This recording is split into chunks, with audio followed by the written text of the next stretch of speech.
Okay, well, hello everybody over there on the other side of the camera. Usually a replica is considered to be inferior to the original. So I hope that this second repetition of my job talk will prove these false. As Artemi mentioned before, I have an appointment with the University of Amsterdam, where I teach urban sociology, and my interests have been related to urban development and to cities as a phenomena of collective life. However, my more recent project was about media piracy in Russia. I will try to see if a slide makes sense due to light issues that we're having here. In 2008, I launched a comparative project with colleagues from Brazil, India, Mexico, Bolivia, South Africa, and Russia, studying media piracy. And what we wanted to understand is how exactly working without copyright, reproducing music and films, is organized at the level of society, how exactly businesses work, and what type of behavior and what type of attitudes from consumers, from citizens, this type of production solicit. What is media piracy? It's like downloading? Downloading without permission, but this is the more current form of piracy. Really a recent shift. We observed it since 2011 when piracy moved to the internet. We focused mainly on optical discs.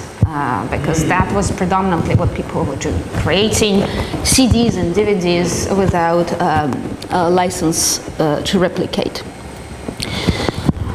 So that's the work that came out in the format of the book with the Social Science Research Council Books publisher. And I published 2 articles on the basis of this research in the journal Poetics, Journal of Cultural Sociology, and the Journal of Cultural Economy, which is more STS type of studies publication. However, today I want really return to my original interest in urban space and urban environment.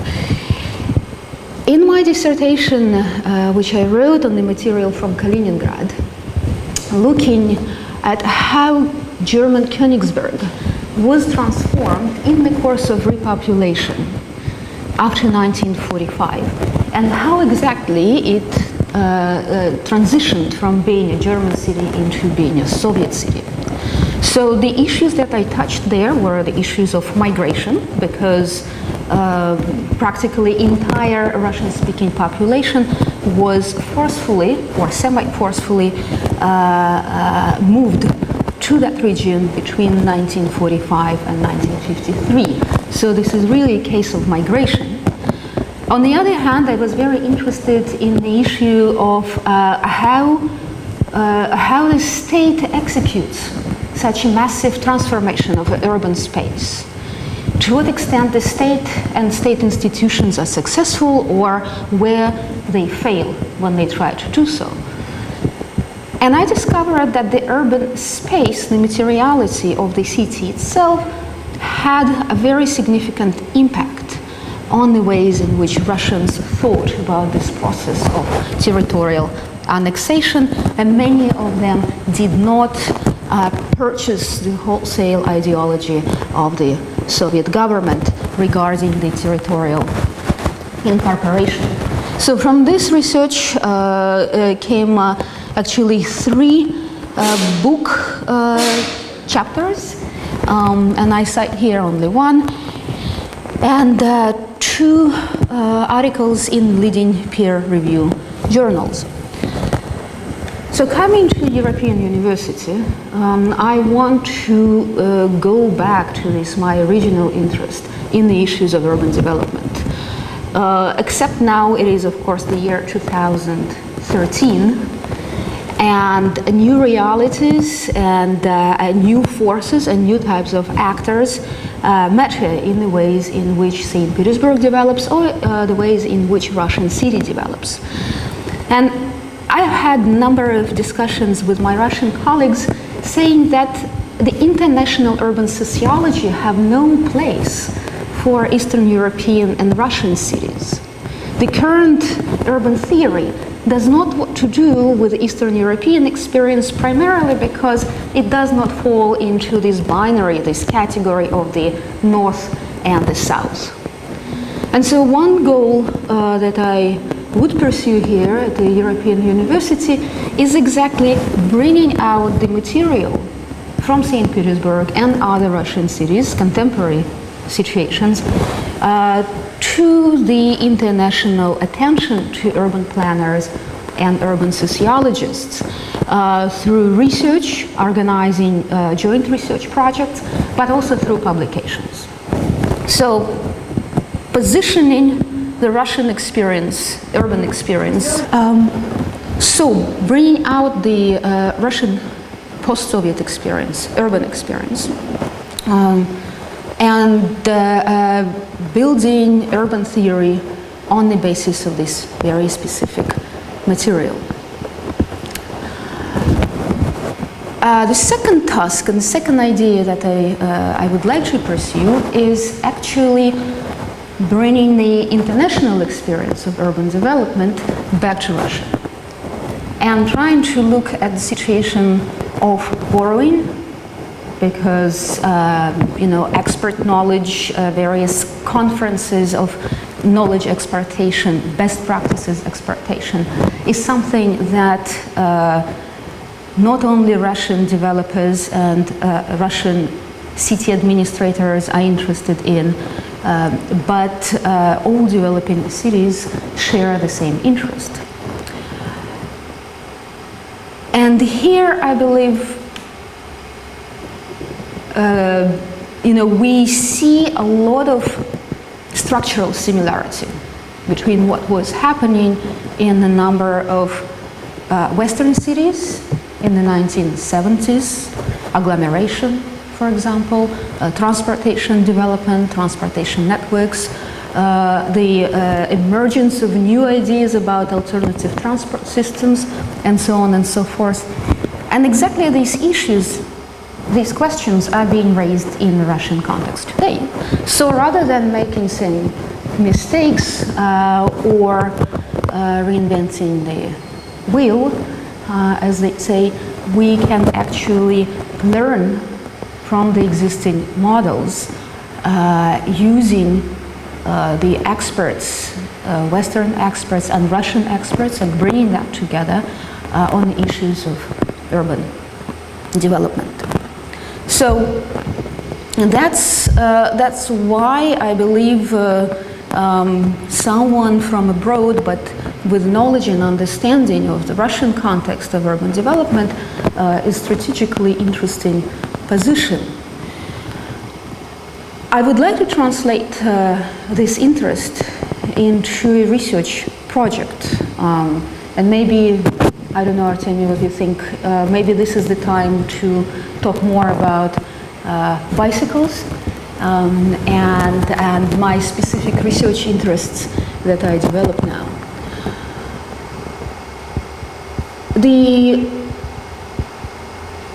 general issue that I want to explore is the issue of public in crisis, or the crisis in public life. A number of commentators argued that urbanites retreat into domestic sphere. They no longer are interested in defending public good. They no longer are interested in participating in politics in cities. The evidence of that can be seen in the phenomena as different as low participation in local municipal elections, as well as the spread of gated communities, where residences really try to exclude and segregate themselves from the general public space of the city.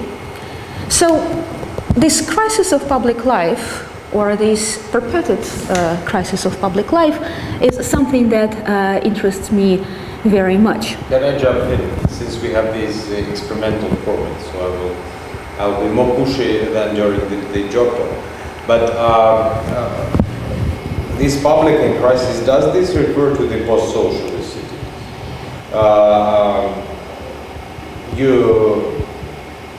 You explain what you mean, and in the talk you explain a little more about the different theories about of this decay of the public sphere. We all know them, of course, but how far does this refer to the actual Moscow and St. Petersburg today? I think actually it's quite relevant because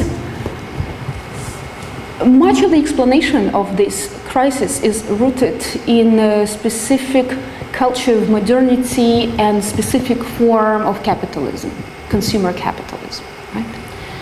And here we're getting into the territory of to what extent and how we can see Russia entering the same phase of development of global capitalism, and to what extent and how Russian cities exhibit properties of neoliberal cities. And I think that there is a convincing amount of research that shows that this is actually a very relevant category to think about post-communist development in Russian cities. The most recent book that I have in mind is Stephen Collier book, Post-Soviet Collective, the Post-Soviet Social. Sociologists working in countries like Bulgaria, as well as in Hungary, the work coming out from Sofia and Budapest also suggests that there is going on a fundamental redefinition and redrawing of public and private, publicity and privacy. So I think that overall we can talk about very similar movements simply because much more than specifically national forces and actors operate in it. On the other hand, there clearly are special particularities. I have in mind here a recent presentation by Ekaterina Makarova, who is based at the University of Virginia. She's an urbanist, who argued very interestingly that the rise of cafe culture in Moscow and St. Petersburg have a very interesting effect on publicity. So it creates kind of semi-private spaces in which people can actually step outside of their domestic homes, right, and constitute some proto-public sphere. So for her, what many people see as a retreat into privatization actually is the first step. How is this different from Habermas's argument about the cafes?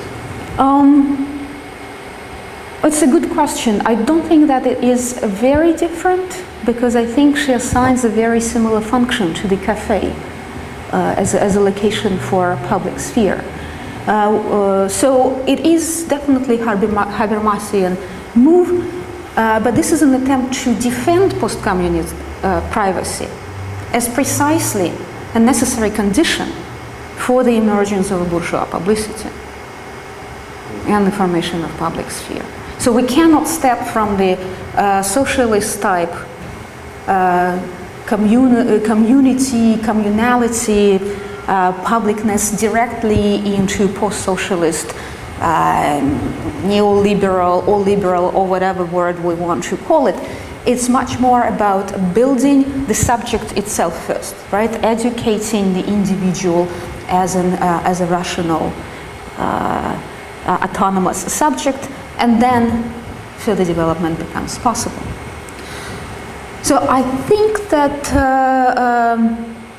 this is really a field that kind of goes in different directions. So there is a camp that argues that post-Soviet experience simply repeats what other cities saw 30 years ago, if we're talking about Western Europe, or joins the Global South, if we're talking about Latin America. And then another camp is saying, no, there is a very unique development. And I think that camp loses something about the general force of the capital, which constitutes the social, but not alone. And so in researching more in depth this crisis of publicity, question mark, right? Is there a crisis or not? I hope that the Russian material will contribute exactly this issue, answering your question, Artyom. So, how I'm going to deal with this question? Like in my original fieldwork, my original job talk, I discussed quite a bit various theories of politics in the city, but I'm going to skip it now and maybe talk directly about what it is that I want to do as a research project here in St. Petersburg. I want to study bicycles.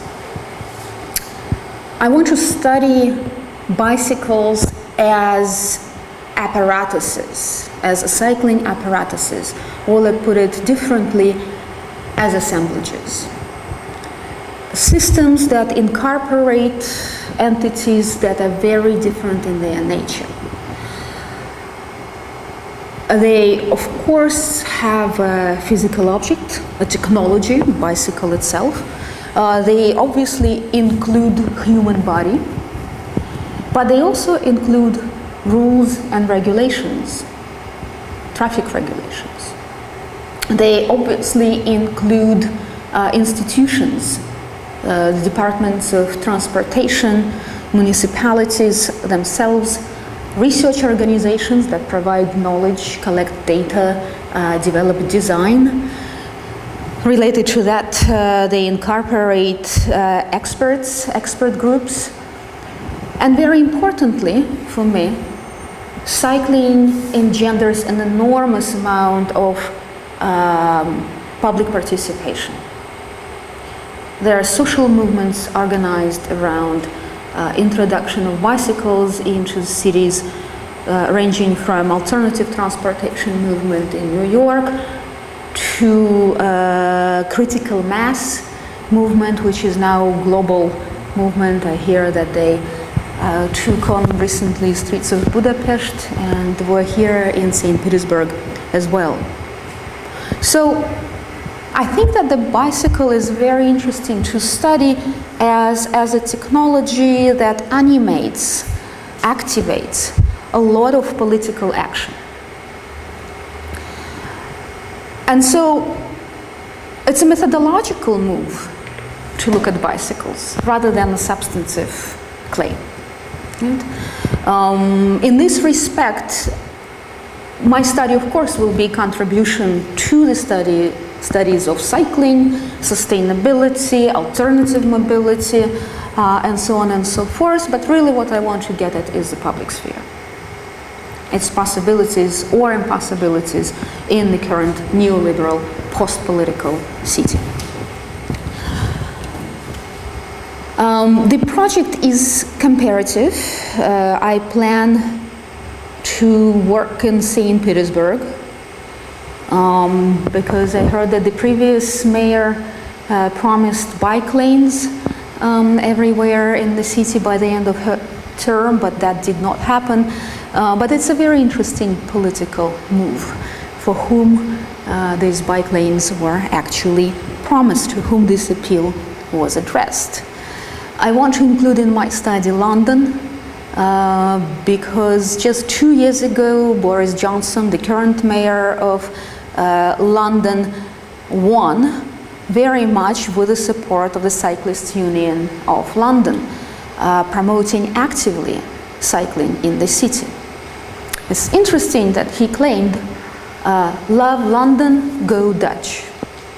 And so I took this political slogan, political statement, and going to go from London to Netherlands, to Amsterdam, where, as we know, bicycling culture is very vast, very expanding and flourishing. There will be different cities added to these studies, working in tradition of ethnography and in tradition in material semiotics. We don't know for sure what kind of methodology or what kind of sample will be the final sample. We go as we make discoveries in the field. Such project is impossible, of course, to execute to a single researcher, and for that reason I already have partners in the UK working with the Open University, Manchester University, and the Centre for Social and Cultural Change, CRESC. I have partners in Paris with Paris Métrothèque. I had an interesting conversation with CNC here in St. Petersburg, with a clear interest in developing alternative transportation, alternative mobility infrastructure. And so the plan is to execute this project as a collaborative work and produce academic studies on the one hand, but also try to engage with social movements, with activism on the one hand, and with the managers of cities, municipalities, city governments, and so on the other hand. So these are my plans, and I think this idea, this project, can also serve as a very productive platform to engage both PhD, master students, and researchers from different departments here at the university, architects, planners, sociologists, anthropologists, and kind of start building expertise of the European University in urban studies from the point of view of a specific project. And then, grow out of it into something bigger and more prominent. So these are the plans. These are my motivations, and I think, yes. Yeah, I can jump in here and ask more specifically. I mean, this is the project, and this is the future work you're interested in. And in the talk, there were some examples about the Dutch cycling, French cycling. Instructive. You can look at it in the presentation that we sent out. Mm-hmm. But in the job talk, I already asked this question. I'm going to repeat it. What is the general way, theoretically, or not theoretically, but generally, universally, what is the way in which the bicycle actually affects the public sphere? What are the effects? Well, first of all, and again, without going too much into specifics. Cycling, on the one hand, promotes or provokes collective action. So to organize a protest, either demanding the city government to put bike lanes in the city, or as in some cities that recently introduced cycling, we see protests against bicycles from residents, right? Clearly, a bicycle is not a neutral thing. Bicycle provokes a lot of interest, emotion, and it kind of it's constituted as a common interest. And it can be very everyday, very mundane, very basic common interest. To allow for parking on our street or not. To put main bicycle route through our street or not. To include advisors from social movement, from activism into city, in the board of a city government or not. So these are specific political decisions which are made on the basis of activated interest and the sense of joint purpose, common purpose. I really do agree with this, with the idea of, in Harhorden's book, that a concern for pipes, for TEDs, can be actually a starting point, an occasion in which the public good and the public interest is constituted. It's not that different from Nancy Fraser work on public sphere. I mean, she doesn't talk necessarily about pipes, she talks about private interest. But she talks about how private interest of women in particular kind of domestic issues then translated into suffragist movements in the United States and in Western Europe. So I believe that the bicycle is a step, as a kind of this chain that brings together or articulates or make people think about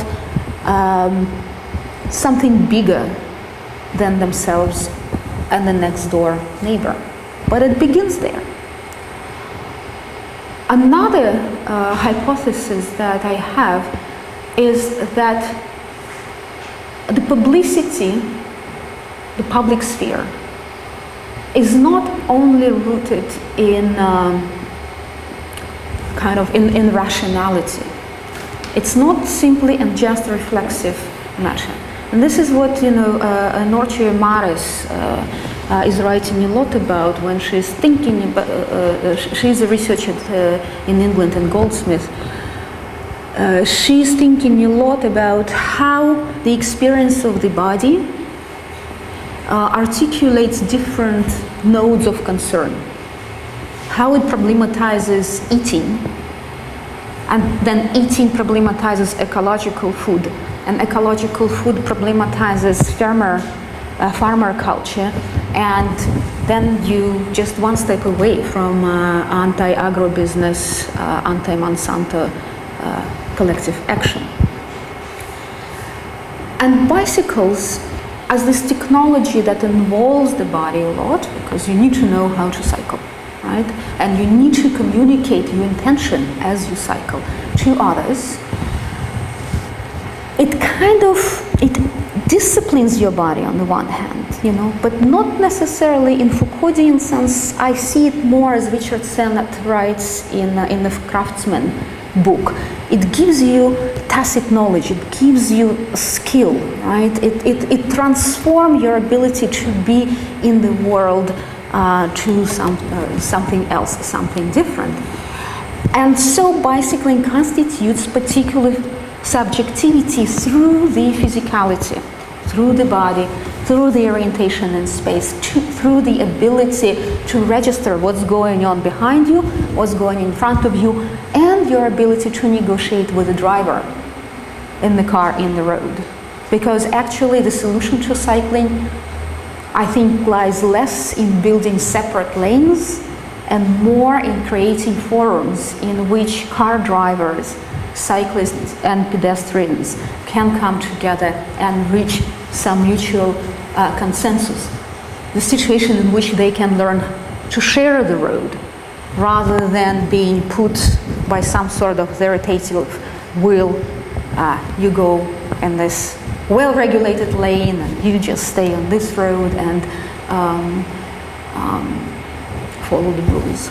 So the bicycle constitutes the body in a particular way. It provides the at least possibility for negotiation, a possibility for communication. even if it's a negative communication, as I think it was Vladimir Gelman who brought. Oh, no, it was your example how in Paris you observed pedestrian. Yeah, I asked a question. Not a question. I told an anecdote about an elderly colleague of mine who was almost hit by a bicycle on the street of Strasbourg.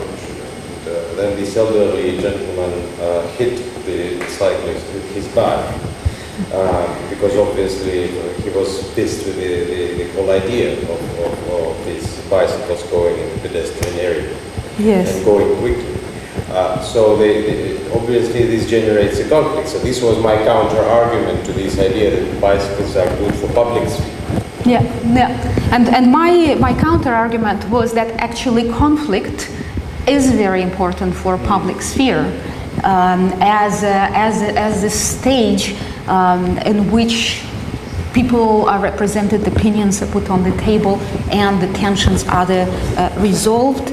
Or, as Chantal Mouffe writes, people should not learn how to live with each other as friends. What they need to learn is how to live with each other as enemies, right? It's a different look at the public sphere, which allows for antagonism or agonism, right? So it's a call for agonistic politics, not just consensus. But I also want to give another example, just counter-example to what you said.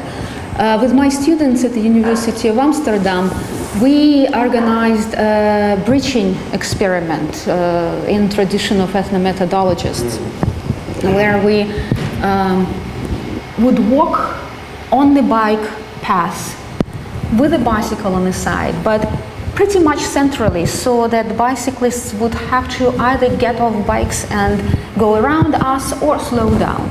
And we wanted to see at what point people will start reacting to this obstacle. So we created an obstacle. We wanted to see how Amsterdammers will deal with this obstacle. To our huge surprise, people were extremely accommodating. No one rang the bell, no one shouted, no one tried to, lecture or educate the guy. It was a young man who was doing this. People were rather patiently waiting behind or walking in line and passing on the sidewalk. So here is a particular instance of a culture of negotiation that is different from the negotiation in Paris. And that's where comparative aspect becomes interesting. So what possibility for biking culture as a public culture there are, given different styles of intersubjective interaction in different cities and in different cultures, and what can affect that culture? That's another question, right? How can we transform, the customary way of strangers reacting to each other? So how are the bikes different from cars then? Because look, cars also interact.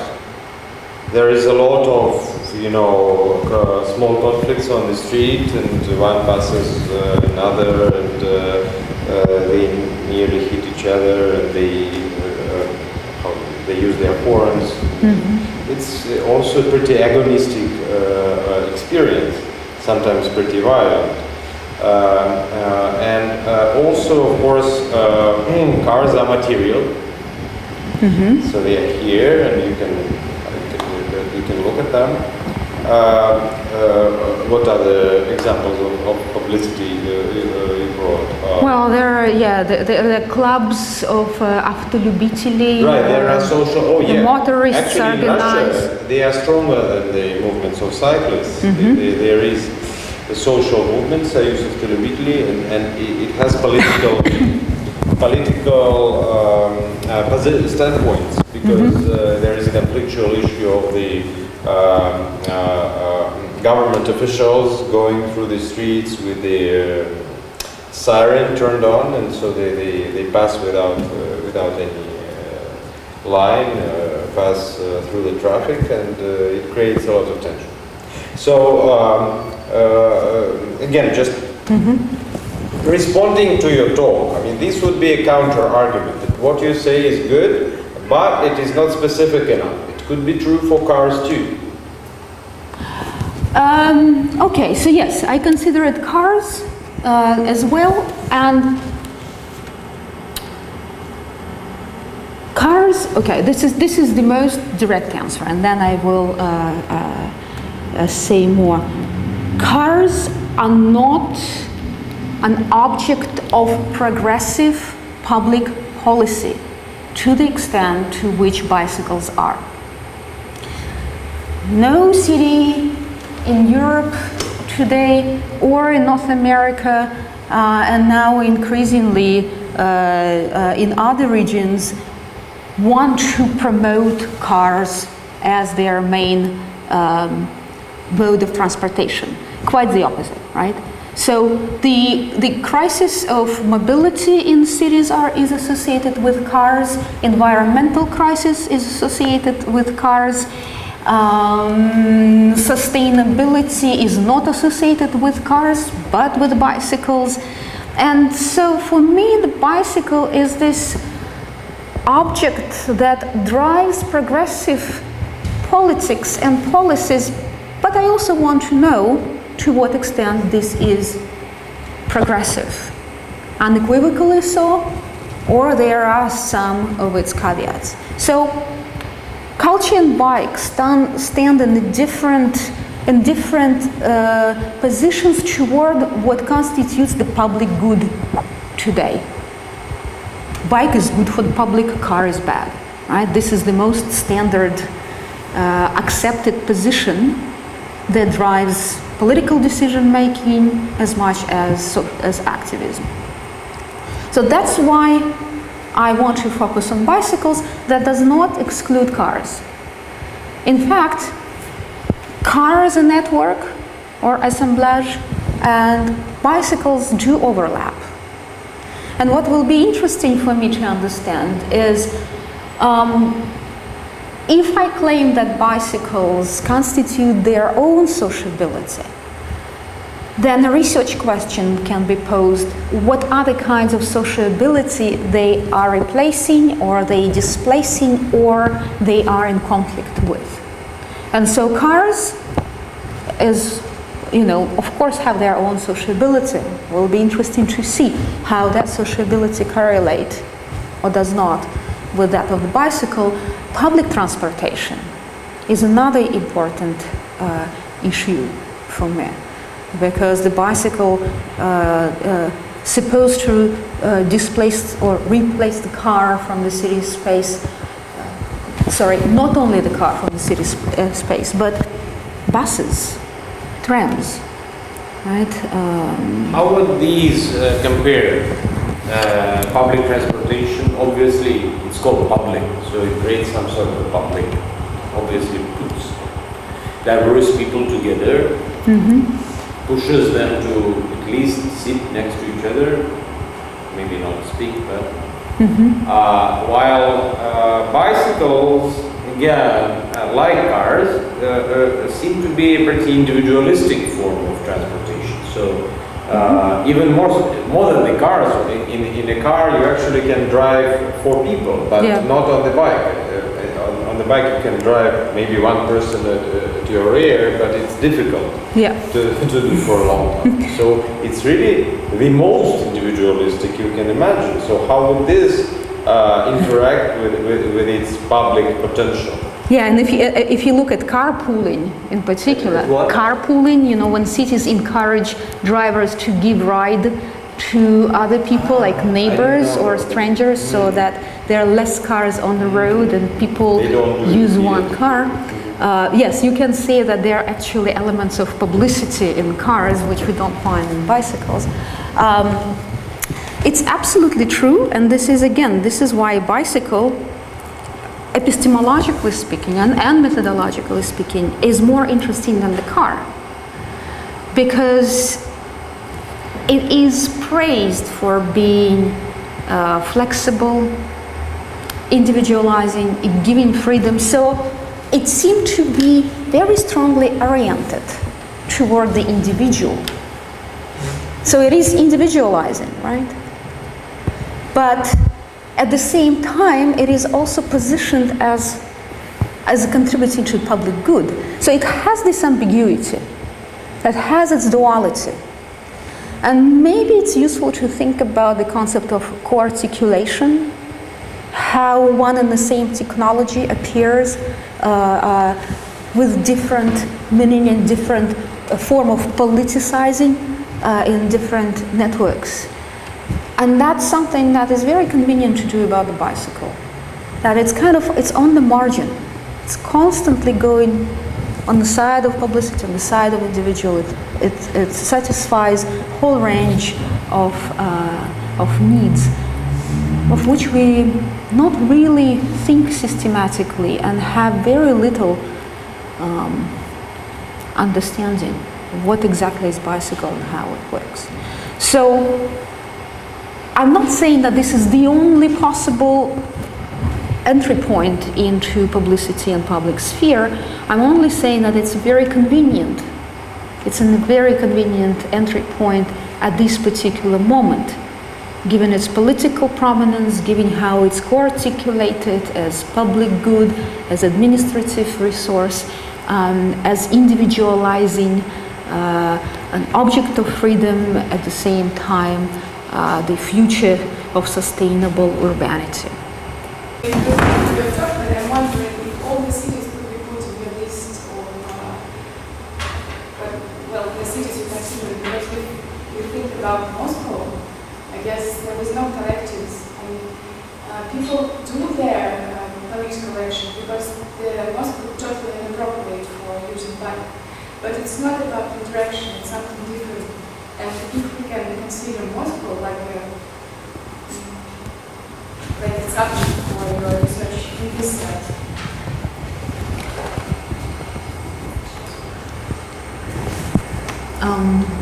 Okay, well, it's a very serious and very interesting methodological question. And I want to say that any city can be included in this research if it proves either presence or absence some of the key parameters that we're looking at, right? So presence or absence of bicycle and related to it cycling apparatus can be a criteria. So why in some cities we have massive presence of bikes and other cities we do not, we have none. And especially when this happens in the presence of political interest in promoting cycling. So that's the second parameter. Do we have a policy program or policy interest or any kind of policy development that targets cycling in the some feasible future? So again, what I described does not mean that bicycles, how people cycle, what do they do, and the policy documents and the policy development will be studied in each of the cities that I named. Rather, we follow in the principle of absence-presence, where we take a particular parameter and say, okay, bicycles solicit a great protest activity in one city and no protest activity in another. Let's understand why, how that relates to the configuration of network, both within the city but also internationally, because of course the bicycle moves transnationally across the world. It's not just a local issue. It really is about globalization. So what would be your hypothesis about Moscow? Will they, actually they just introduced this bike for rent system, the LIP, in Moscow. The thing is that you mentioned that actually bicycle movement is very, it prospered in that cities that have a creative class and rich gay culture. And in Moscow actually there is rich gay culture, but still adopt this bicycle community. I guess it's interesting because it's like. Well, that's exactly a good research question to be asked. Why, in the presence of all other requirements, we do not see wide movement? But quite frankly, I am not going to comment on Moscow because I did not do any preliminary work there, and I cannot say with 100% certainty that we are not either repeating a discourse of political activists who complain about the absence of bikes, or we're just making conclusions, kind of uninformed conclusions about what's going on there with cycling. So, yeah, the apparatus needs to be reconstructed for each city in each individual case. And in this respect, as all STS type of studies, it's very intensive, right? You constitute the case, you study the case, you understand the case as a case. So I prefer to do St. Petersburg at the moment. What would be the peculiarity, the specifics of St. Petersburg as a cycling city, do you think? What is the most selling feature of St. Petersburg in this sense?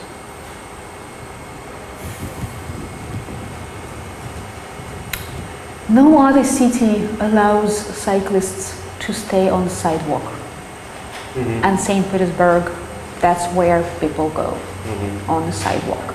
So the negotiation that we actually see here is much more between pedestrians and cyclists than drivers and cyclists. And that may constitute different kind of conflict, maybe closer to what's happening in Paris than what's happening in New York, where it's car drivers who protest. But I also, I also would be interested in seeing there are arguments that cycling is very much about the type of urban space. So you don't introduce the bicycle into vast urban sprawl. But then you find an example of Chicago, where the mayor Daley 8 years ago started a massive campaign of promoting bicycles in the city, right? So sprawl or dense, concentrated urban space does not seem to be an obstacle when a politician wants to promote sustainability in the city. You think that a flat versus hilly city would matter. But then you find Portland, which is a very hilly city with a very great cycling culture. So comparing St. Petersburg to Amsterdam is interesting also because the cities offer comparable structure of urban space, comparable environments, comparable weather to a certain extent. And so then the question of why Amsterdam is developed and St. Petersburg is not the question of climate and how suitable or not suitable the city is, but something else. And that something else would be very important and interesting to understand. Okay. Thank you, Olga. All the technical questions can be discussed by Skype with the committee members. And in terms of the substance, I think we covered the spectrum of your interest.